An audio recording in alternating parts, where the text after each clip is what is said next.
അപ്പോൾ നമുക്ക് ഇത്തിരി ചെമ്മീനൊക്കെ ഉണ്ടെങ്കിൽ പെട്ടെന്ന് നല്ല ടേസ്റ്റായിട്ടുള്ളൊരു ചാറ് കറി വയ്ക്കുന്ന വീഡിയോ ആണ് കേട്ടോ കാണിക്കുന്നത്. നല്ല ടേസ്റ്റാണ്, എന്നാൽ വളരെ എളുപ്പം കുറഞ്ഞ സമയം കൊണ്ട് ഉണ്ടാക്കാം കേട്ടോ. അപ്പോൾ ഇത് മാങ്ങ, ഇഞ്ചി, പച്ചമുളക്, വെളുത്തുള്ളി ചതച്ചതൊക്കെയാണ്. അതിലേക്ക് കുറച്ച് പച്ചച്ചെമ്മീൻ നന്നാക്കിയത് ഇട്ടിട്ട് എല്ലാം നന്നായിട്ടൊന്ന് മിക്സ് ചെയ്ത് കൊടുക്കുക. അതിലേക്ക് ആവശ്യത്തിന് മുളക് പൊടി, മഞ്ഞൾപ്പൊടി ഇട്ട് കൊടുക്കുക. അപ്പോൾ ഞാനിത് ചെമ്മീൻ നന്നാക്കിയൊന്നും ഇപ്പോൾ സമയം അധികമായി, ഇപ്പോൾ റോസ്റ്റ് ചെയ്യാന്ന് ഓർത്താണ്. അപ്പോൾ അതിന് സമയമില്ല, സവാളയൊക്കെ അരിഞ്ഞെടുക്കണമല്ലോ. അപ്പോൾ അതിലെളുപ്പം ഇങ്ങനെ വയ്ക്കുന്നതാണെന്ന് തോന്നി. പിന്നെ കുറച്ചെടുത്ത് മാറ്റി വെച്ച് രാത്രി റോസ്റ്റ് ചെയ്യാൻ, ബാക്കി കുറച്ചെടുത്ത് പെട്ടെന്ന് ചാറ് കറി വെച്ചതാണ് കേട്ടോ. അപ്പോൾ മാങ്ങ, ഇഞ്ചി, പച്ചമുളക്, വെളുത്തുള്ളി, മുളക് പൊടി, മഞ്ഞൾപ്പൊടി, ഉപ്പ് ഇതെല്ലാം ഇട്ടിട്ട് നന്നായിട്ട് മിക്സ് ചെയ്യുക. ഇഞ്ചി വെളുത്തുള്ളി നന്നായിട്ട് ചതച്ചിടണം കേട്ടോ. എന്നിട്ട് അതിലേക്ക് കുറച്ച് തേങ്ങാപ്പാൽ പിഴിഞ്ഞത് ഒഴിച്ചു കൊടുക്കുക. നമ്മളെടുക്കണ ചെമ്മീനനുസരിച്ചുള്ള തേങ്ങാപ്പാൽ മതി. നല്ല ടേസ്റ്റായിരുന്നു കേട്ടോ. പിള്ളേർക്ക് എല്ലാവർക്കും ഇഷ്ടമായി. സാധാരണ റോസ്റ്റാണ് ഇഷ്ടം. ഞാൻ സമയവും വൈകി, അപ്പോൾ വേഗം റെഡിയാക്കാൻ പറ്റിയ കറിയാണിത്.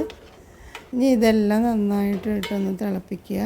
ആദ്യം നന്നായിട്ട് തിളച്ച് വന്നു കഴിയുമ്പോൾ ഒരു മീഡിയം ഫ്ലെയിമിലിട്ട് നന്നായിട്ടൊന്ന് തിളച്ച് മുളക് പൊടിയൊക്കെ ഒന്ന് തെളിഞ്ഞ് വരുന്നവരെ തിളപ്പിക്കുക. പിന്നെ തേങ്ങാപ്പാലായതുകൊണ്ട് ഒരുപാട് കുറുകിയിരിക്കില്ല, കുറച്ച് വെള്ളം പോലെ ഇരിക്കുള്ളൂ. എന്നാലും ടേസ്റ്റ് അപാരമായിരുന്നു കേട്ടോ. സൂപ്പർ കറിയാണ്. അപ്പോൾ ചെമ്മീനും മാങ്ങയും എല്ലാം നന്നായിട്ട് വെന്ത് ഉപ്പും പുളിയൊക്കെ പിടിച്ചിട്ടുണ്ട്. അപ്പോൾ മാങ്ങയൊക്കെ ഇട്ട് കറി വയ്ക്കുന്നവർക്ക് ഭയങ്കര ഇഷ്ടമാവട്ടെ കറി. ഇനി അതിലേക്ക് കുറച്ച് ഉള്ളി, കറിവേപ്പിലയും മുളക് പൊടിയൊക്കെ ഇട്ടൊന്ന് മൂപ്പിച്ചിട്ട് അതിലേക്ക് ഒഴിച്ചു കൊടുക്കുക.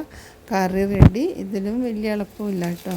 എന്നാൽ കറിയുടെ ടേസ്റ്റാണെങ്കിൽ അപാര ടേസ്റ്റായിരുന്നു.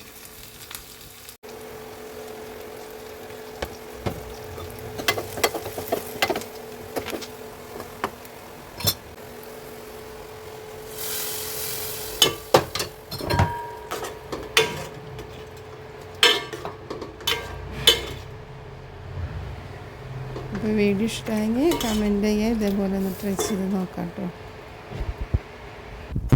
അടിപൊളി കറിയായിരുന്നു കേട്ടോ. പിള്ളേർക്കൊക്കെ ഭയങ്കര ഇഷ്ടമായി. സാധാരണ പിള്ളേർ ചാറ് കറിയൊക്കെ കഴിക്കാത്തതാണ്, പക്ഷേ ഇത് പാത്രം പോലും അടിച്ച് അതിൽ ചോറിട്ട് കഴിച്ച് അത്ര നല്ല ടേസ്റ്റായിരുന്നു കേട്ടോ. അപ്പോൾ ഒന്ന് ഉണ്ടാക്കി നോക്കണേ.